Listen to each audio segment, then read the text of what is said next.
সবার কি জানা আছে? জি জি আচ্ছা আশা বলবা প্রেজেন্ট ইনডিফিনিট টেন্সের স্ট্রাকচারটা। সাবজেক্ট প্লাস হ্যাঁ কও। Subject plus VR plus subject. Good, বসো। আচ্ছা এখন প্রেজেন্ট ইনডিফিনিট টেন্সের স্ট্রাকচার আমরা বললাম, কিন্তু প্রেজেন্ট ইনডিফিনিট টেন্সের সংজ্ঞা তো জানা লাগবে আমাদের। আচ্ছা সংজ্ঞাটা কি কে বলতে পারবা? সংখ্যা সংজ্ঞা ভার্বের অবজেক্টের হ্যাঁ দান একবার দেখি বর্তমানকালে কোনো ঘটনা, বর্তমানকালে কোনো ঘটনা, চিরন্তন সত্য, নিকট ভবিষ্যৎ, অভ্যাস বা স্বভাব বোঝাতে ভার্বের কি হবে? Present indefinite tense. আচ্ছা সেনারু ভাই কে বলতে পারবা? সেনারু ভাই হ্যাঁ বলো। বাংলায় ক্রিয়াপদ করি করেন কর করি পড়েন পড়েন খাই যাই ইত্যাদি। হ্যাঁ তাহলে বাংলা কি আসে? সে করি পড়ো পড়েন, করি করো করেন, খাই যায় ইত্যাদি ক্রিয়া বিভক্তি যদি থাকে তাহলে সেন্টেন্সটা কোন ধরনের sentence? Present indefinite tense. Present indefinite tense. আর আমরা জানি প্রেজেন্ট ইনডিফিনিট টেন্সের গঠন প্রণালীতে সাবজেক্টের পরে মূল ভার্বের প্রেজেন্ট ফর্ম, মূল ভার্বের প্রেজেন্ট ফর্ম মনে থাকবে। জি তাহলে সেন্টেন্সে সাবজেক্টের পরে মূল ভার্বের প্রেজেন্ট ফর্ম। আচ্ছা এখানে আমরা কিছু সাবজেক্ট লিখছি আর এখানে কি লিখছি? কিছু ভার্ব লিখছি। তো আমরা সাধারণত এখান থেকে তো এখানে দেখছি ভার্ব 1টা 2টা 3টা 4টা 5টা 6টা 7টা 8টা। কয়টা ভার্ব আছে? 8টা। আচ্ছা এগুলো সবার মানে কি আমরা জানি? জি জি অর্থ জানি সবারই।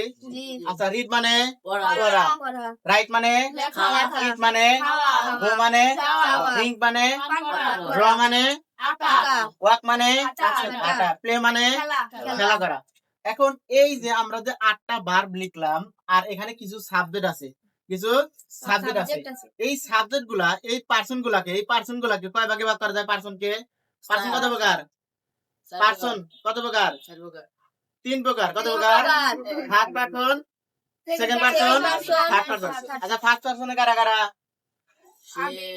আমি আমরা, আমি সেকেন্ড পার্সন তুমি তোমরা, আর থার্ড পার্সন সে তাহারা, সে তাহারা। এখন প্রেজেন্ট ইনডিফিনিট টেন্সে একটা রুলস খুব গুরুত্বপূর্ণ, এটা মনে রাখা লাগবে সবসময়। সাবজেক্ট যদি থার্ড পারসন সিঙ্গুলার নাম্বার হয়, থার্ড পারসন সিঙ্গুলার নাম্বার হয়, তখন ভার্বের সাথে এস অথবা ইএস যুক্ত হতে হয়। এস অথবা ইএস। এখন হয়তো তোমরা বলতে পারো যে আমরা ইএস কখন যুক্ত করব অথবা এস কখন যুক্ত করব। যদি আমরা দেখি যে কোনো ভার্বের শেষে, কোনো ভার্বের শেষে 5টা শব্দ ও এস সে এস এইস এই 5টা যদি শব্দ ভার্বের শেষে যদি পাই তাহলে আমরা ভার্বের সাথে কি করব? এস যুক্ত, আর অন্যথায় এস যুক্ত করতে হবে। আচ্ছা অন্যান্য যদি পার্সন থাকে, মানে থার্ড পার্সন সিঙ্গুলার নাম্বার ছাড়া অন্যান্য পার্সন থাকলে কোনো কিছু যোগ করতে হবে কি? আচ্ছা আমরা যে প্র্যাকটিস করি। আচ্ছা আইদাই করি আগে। হ্যাঁ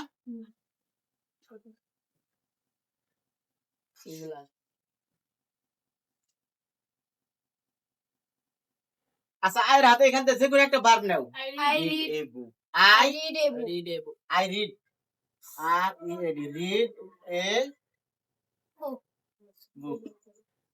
এ বুক। আচ্ছা এটার বাংলা কি বলতে পারবা? আমি একটি বই পড়ি। হ্যাঁ হুসনিয়ারা তুমি এখান থেকে বলবা এই সেন্টেন্সের বাকি 3টা রূপ আছে না, মানে negative, interrogative, internegative, negative, interrogative, interro negative. এই 3টা সেন্টেন্স তুমি বলবা। I do not write a book. I do not Write a book. read. I do not read a book. হ্যাঁ এরপরে interrogative. Do I read a book? Do I read a book? এরপরে Do not I read a book. do not I হ্যাঁ বসো। এখন কথা হচ্ছে যে do not I, মানে এটা যদি অ্যাফারমেটিভ ফর্ম হয় আমাদের, এটা যদি অ্যাফারমেটিভ তাহলে নেগেটিভের আমরা জানি যে সাবজেক্টের পরে আচ্ছা এখানে কোনো সাহায্যকারী ভার্ব আছে না, সাহায্যকারী ভার্ব নাই, তাহলে আমাদের সাহায্যকারী ভার্ব নিয়ে আসতে হবে। আচ্ছা সাহায্যকারী ভার্ব প্রেজেন্ট টেন্সের জন্য কে কে আসে? ডু আর ডাল, ডু আর ডাল। এখন কখন ডু কখন ডাল আসবে আমরা কি জানি? মনে রাখবা, একমাত্র যদি থার্ড পারসন মানে সাবজেক্ট যদি থার্ড পারসন সিঙ্গুলার নাম্বার হয় তখন শুধু ডাজ আসবে। কি আসবে? ডাজ। আর অন্যথায় যত পারসন আছে সব কি আসবো? ডু। কি আসবো? ডু।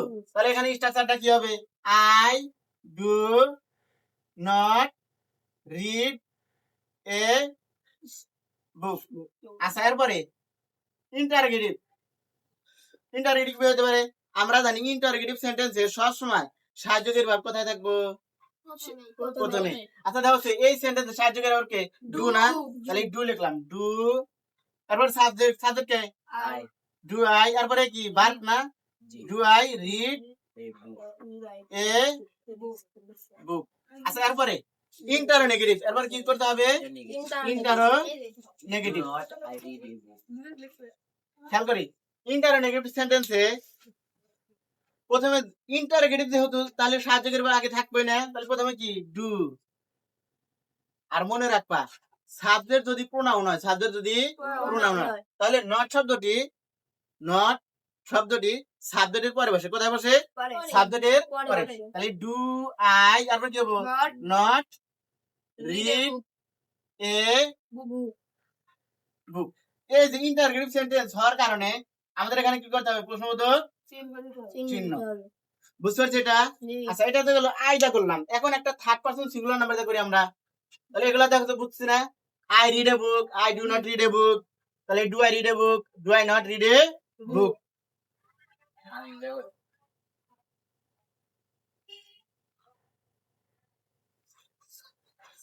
আচ্ছা, এখান থেকে একটা থার্ড পারসন আমরা নেই, যে কোনো একটা সাবজেক্ট নেই। শি আচ্ছা, তামিম দিয়া। আচ্ছা, তামিম। এখানে একটা বার নাই, গনিব না ড্রিঙ্কস নেবো, যে কোনো একটা। Go to school. আচ্ছা, গো। কোথায়? স্কুল।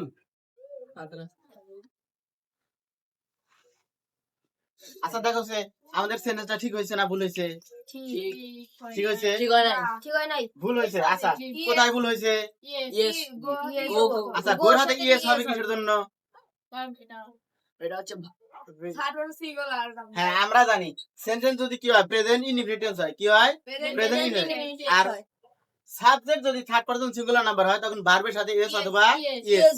আর আমরা আরেকটু জানি যে যদি কোনো সময় ভার্বের শেষে O X Z S H C H এই পাঁচটা শব্দ তাহলে কি যুক্ত হবে? ইএস যুক্ত। তাহলে এখানে গোর হাতে কি আছে? ও না? তাহলে ইএস। তাহলে তামিম গোস টু স্কুল। এটার নেগেটিভ ফর্ম কি হবে? Tamim goes not go to Tamim does not does Tamim does. Does not. Tamim এখন এই যে does গোস আছে না, not goes যখন তুমি সেন্টেন্স নেগেটিভ ডাজ নিয়ে আসবা তখন এই ইএস টা আর হবে না। তাহলে go to মূল ভার্ব প্রেজেন্ট ফর্ম। তাহলে does not go to school. To school. School. আচ্ছা, তারপরে ইন্টারগেটিভ না? আর আমরা জানি ইন্টারগেটিভ সেন্টেন্স সাহায্যকারী ভার্ব কোথায় থাকে? প্রথমে আচ্ছা, তাহলে কি হবে? ডাজ আগে না? D O ES does. Subject Tamim, go to. আর লাস্টে কি বসবো? প্রশ্নবোধক চিহ্ন। আচ্ছা, এর পরেরটা internegative. Does not Tamim go to school. Go to. লাস্টে প্রশ্নবোধক চিহ্ন। আচ্ছা, এখানে আর একটা রুলস আমরা মনে রাখবো, যদি সাবজেক্ট যদি নাউন হয়, সাবজেক্ট যদি কি হয়? নাউন হয়, তাহলে ইন্টারনেগেটিভ করার সময় সাবজেক্টের পূর্বে কি বসবে? নট। আর সাবজেক্ট যদি প্রোনাউন হয় তাহলে ইন্টারনেগেটিভ করার সময় সাবজেক্টের পর কি বসবে? নট। বিষয়টা ক্লিয়ার?